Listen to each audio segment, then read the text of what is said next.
I'm very clearly not denying that we have strong concerns about settlement activity that's underway in Israel, but it has not and will not affect the United States' strong commitment to the national security of the nation of Israel. And how can you be telling Congress, don't issue more sanctions against Iran, at the same time that you're considering sanctions against an ally in Israel?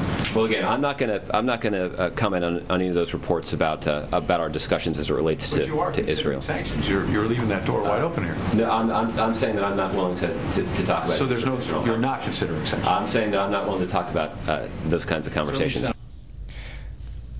There are these reports that the U.S. is considering sanctions against Israel for settlements, and the settlement issue, which obviously this administration has expressed a lot of problems with.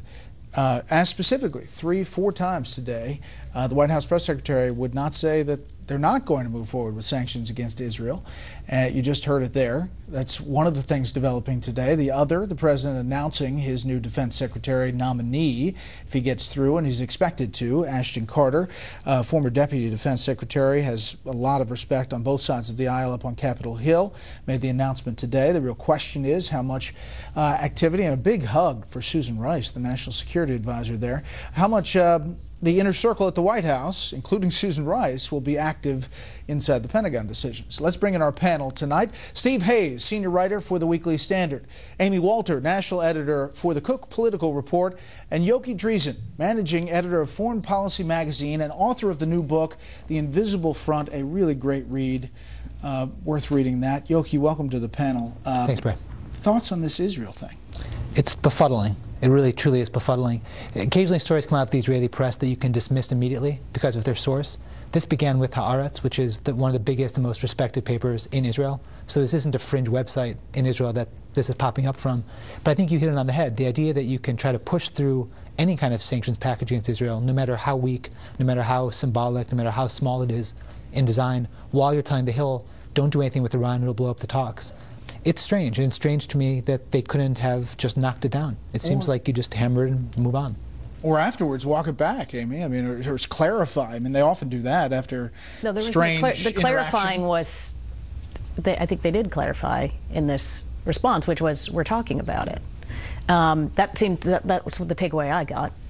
And the question now is where we go from here. And you're already starting to see some members of Congress come out, make statements. I saw earlier today, it was Senator Ayotte from New Hampshire pushing back. So, you know, the fact that Congress is not here right now means we're not going to hear as much about it. But if this starts to stir over the weekend, we'll hear a lot more pushback. Yeah, but it's politically explosive, obviously. Absolutely. Steve? Well, I mean, it's absurd and it's embarrassing. Honestly, I think this is one of the most embarrassing 10 seconds of video that the Obama administration is going to have to answer for. When you have the press secretary for the President of the United States refusing to deny that the United States is considering sanctioning one of its closest allies facing an existential threat, daily threats and terror from Iran, but you have the White House on Capitol Hill lobbying now against any additional sanctions because it's going to blow up these negotiations that constitute what Israel is facing. I mean, the threat that Israel is facing. I mean, the levels of idiocy on this, I think, are befuddling is the right word. And Yoki, we've reached out to the Israeli government and to the Israelis. There's not really a response yet. You wonder what the thinking is on that side of the pond. I think that if you're Benjamin Netanyahu, the thinking is fantastic. Because if you're Benjamin Netanyahu, what you want to be able to say to your people is, I am such a defender of Israel, I'm such a defender of my country that I'm willing to go head-to-head with the President of the United States if I feel he's endangering the state of Israel. And now he can point to this and say, because of my willingness to defend Israel, this President is willing to try to punish me and our country, and I will go head-to-head with him. So Israel's about to go to elections. They have early elections that were called this week. Campaign season there will kick up in the next few days. I think if you're Benjamin Netanyahu, this is fantastic.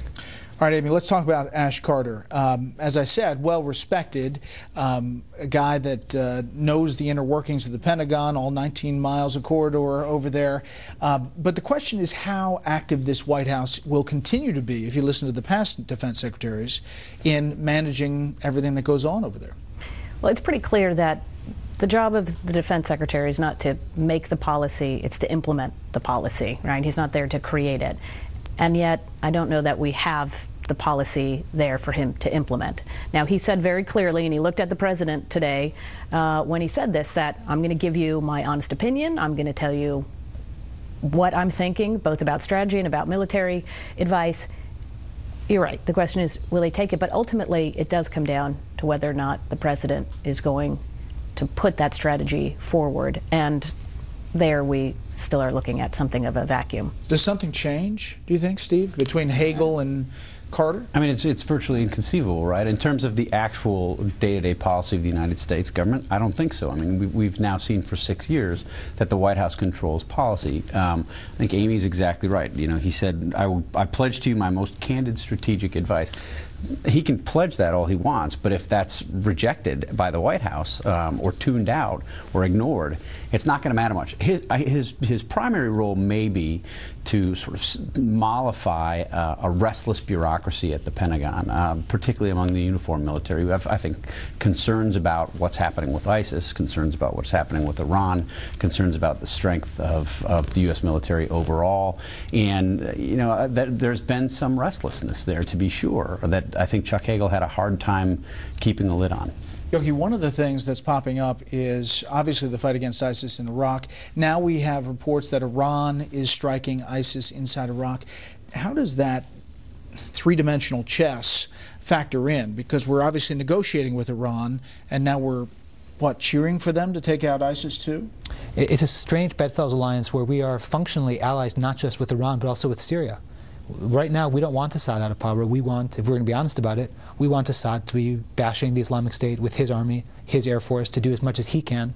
We want Iran to help in the same way. So we don't want to admit it. It would be toxic to admit it. But right now, functionally, we are in alliance with Iran, and we are in alliance with Syria, and with Russia, for that matter, against the Islamic State. And Amy, I mean, it seems like it's common sense that that would weaken our hand on the other side. In terms of any negotiations on the other side, absolutely. And there's concern on Capitol Hill about that. There is, and again, comes back to just an overall broader strategy, which you heard members of Congress sort of bringing up as well, which is there is still no authorized military force, right? The Congress still has not debated what it is that exactly we're doing in Syria, what we're going to be doing going forward. None of this has been presented to Congress, and so it is a little bit whack-a-mole, right? I understand that you have to do a little bit here and there in order to deal with the immediate crisis, but in terms of a broader strategy, no one's hearing it. Question marks. Next up, the Friday lightning round.